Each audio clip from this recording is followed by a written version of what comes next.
Bismillahirrahmanirrahim. Assalamualaikum warahmatullahi wabarakatuh. Alhamdulillah, wassalatu wassalamu ala rasulillah wa ala alihi washabihi wa man wala ma ba'du. Teman-teman yang dirahmati oleh Allah Subhanahu wa taala, pada kesempatan kali ini kita akan bercerita atau membahas salah satu di antara sahabat Rasulullah SAW yang bernama Thauban. Nah, Thauban ini adalah salah satu sahabat Nabi yang beliau itu soleh tentunya, rajin ibadah, dan dia itu rajin ke masjid walaupun jarak antara rumah ke masjid Nabi itu jauh. Kalau dihitung, kalau dia berjalan, kalau dihitung kira-kira sekitar 3 jam perjalanan. Nah, Thauban adalah salah satu sahabat Nabi yang rajin ibadah dan sering ke masjid walaupun jauh gitu. Nah, satu waktu ketika Nabi dan para sahabat hendak melakukan sholat subuh berjamaah, Nabi kan suka berbalik ya, melihat dulu ke jamaah siapa yang hadir, siapa yang gak hadir gitu. Nah, Nabi melihat satu-satu di antara sahabat, ada seorang yang gak ada gitu, yaitu Thauban. Karena Thauban ini punya posisi favoritnya itu di sebelah pojok di kanan. Nah, ketika itu Nabi melihat kok Thauban tidak ada gitu. Terus Rasulullah bertanya kepada sahabat yang lain, ada yang melihat Thauban enggak, katanya. Kata sahabat yang lain, saya gak lihat ya Rasulullah gitu, kami gak lihat gitu. Kemana ya Thauban gitu ya, biasanya dia suka hadir tapi kali itu gak ada. Akhirnya Nabi dan sahabat yang lain memutuskan untuk menunda sholat subuh, barangkali Thauban masih dalam perjalanan gitu, ditunggu. Nah, sudah beberapa lama gak datang juga gitu, hingga mau habis waktu subuh, mau terbit fajar, terbit matahari. Nah, Thauban masih tetap tidak ada gitu. Akhirnya Rasul memutuskan untuk melaksanakan sholat subuh sama sahabat yang lain tanpa Thauban. Nah, setelah sholat subuh selesai, Rasulullah dan para sahabat yang lain berencana untuk menjenguk atau melihat ke rumah Thauban. Nah, tadi kira-kira 3 jam perjalanan, coba bayangkan 3 jam perjalanan dari masjid Nabi sampai ke rumah Thauban. Pergilah Rasulullah dan sahabat yang lain untuk berangkat ke rumah Thauban. Sesampainya di rumah Thauban, Rasulullah mendapati istri Thauban. Istrinya keluar kemudian bertanya, menjawab salam dulu tentunya, assalamualaikum, waalaikumsalam warahmatullahi wabarakatuh. Kemudian bertanya, apakah Thauban ada? Kata Rasulullah. Kemudian istrinya menjawab, wahai Rasulullah, Thauban sudah wafat, Thauban telah meninggal, innalillahi wa inna ilaihi raji'un. Kemudian Rasul dan para sahabat yang lain bersedih dan tentunya pantas gitu kan, pantesan Thauban tidak ada gitu, karena Thauban ini di antara sahabat yang rajin ke masjid gitu. Sekalinya gak ke masjid, ya merasa ada yang hilang gitu. Dan ternyata Thauban telah wafat. Kemudian Rasulullah SAW bertanya kepada istri Thauban, adakah kata-kata terakhir atau kalimat terakhir yang diucapkan oleh Thauban? Kata Rasulullah. Kemudian istri Thauban menjawab, ya ada, dan saya heran, katanya. Kemudian kata Rasul, apa yang Thauban katakan ketika sedang sakaratul maut? Kemudian istrinya menjawab, ada tiga kalimat yang diucapkan oleh Thauban yang saya pun tidak mengerti, kata istrinya. Kemudian Rasul bertanya, apa itu? Yang pertama, kenapa tidak lebih jauh? Kenapa tidak lebih jauh lagi? Itu yang pertama. Kemudian yang kedua, kenapa tidak yang lebih bagus? Kenapa tidak yang lebih bagus? Kemudian kalimat yang ketiga, kenapa tidak semuanya? Nah, kata istrinya, itu yang membuat saya heran wahai Rasul.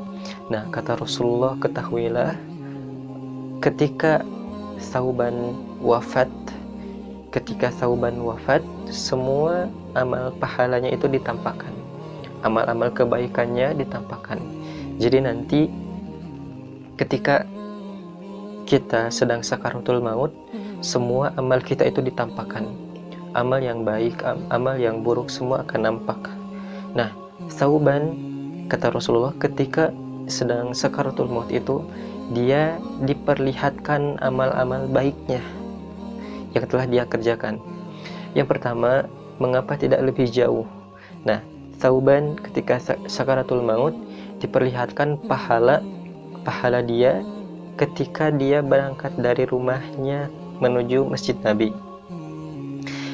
Tadi perjalanan dari rumah Thauban ke Masjid Nabi itu sekitar 3 jam. Coba kita bayangkan. Nah, Thauban merasa menyesal kenapa tidak lebih jauh lagi gitu. Kalau misalkan segini juga pahalanya sudah besar, kalau misalkan lebih jauh pasti pahalanya lebih besar gitu. Dan Thauban menyesal kenapa tidak lebih jauh. Itu kalimat yang pertama. Kemudian kalimat yang kedua, Thauban berkata, kenapa tidak yang lebih bagus?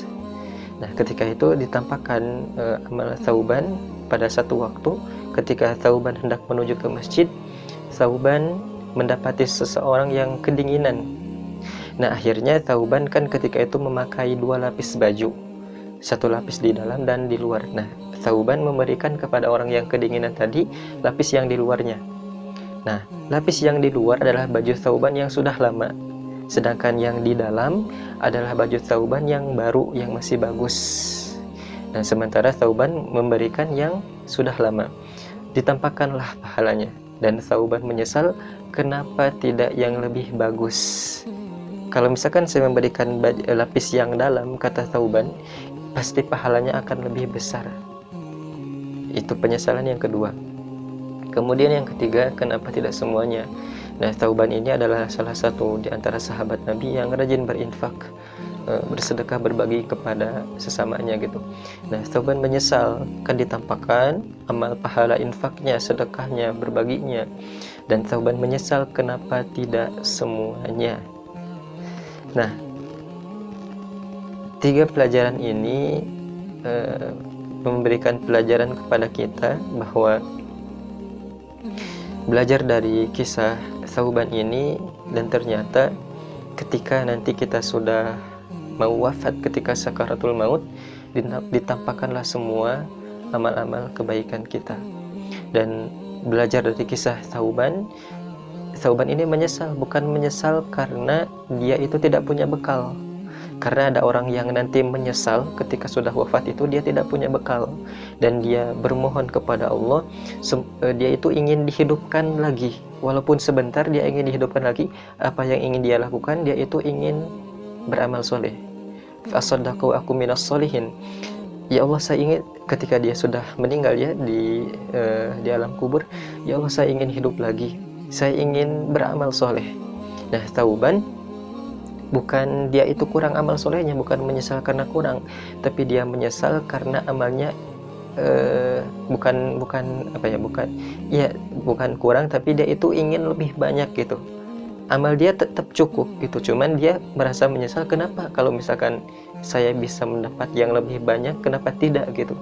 Nah, itu yang Thauban sesalkan gitu, kenapa saya enggak mendapatkan yang lebih banyak gitu. Nah, belajar dari kisah Thauban bahwa jangan sampai kita menyesal karena kita itu diberikan kesempatan hidup tapi tidak kita gunakan untuk ibadah, tidak kita gunakan untuk beramal.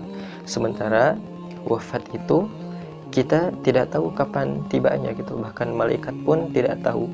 Makanya belajar dari kisah Thauban, kita maksimalkan sisa hidup kita dengan melaksanakan ibadah kepada Allah Subhanahu wa Ta'ala. Kemudian tadi jangan sampai menyesal ya, karena ketika kita hidup mungkin kita mempunyai kesempatan untuk beramal tapi tidak kita lakukan gitu. Makanya selagi kita masih diberi kesempatan untuk hidup, berusaha lah untuk beramal gitu.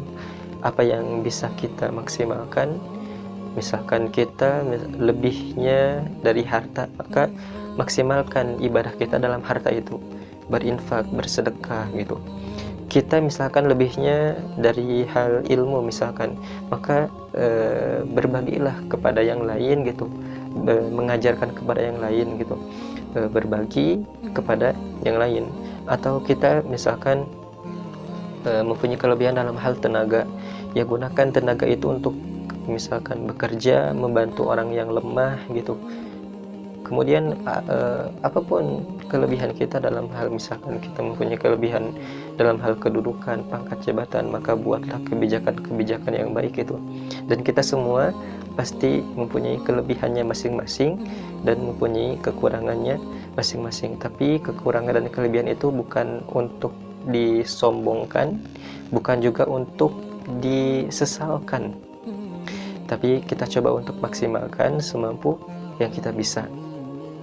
Nah, semoga dengan kisah Thauban ini membuat kita menjadi lebih termotivasi lagi, membuat kita menjadi lebih semangat lagi dalam beramal dan berbuat baik dan juga beribadah kepada Allah Subhanahu wa ta'ala. Subhanakallahumma wa bihamdika asyhadu an la ilaha illa anta astaghfiruka wa atubu ilaik. Wassalamualaikum warahmatullahi wabarakatuh.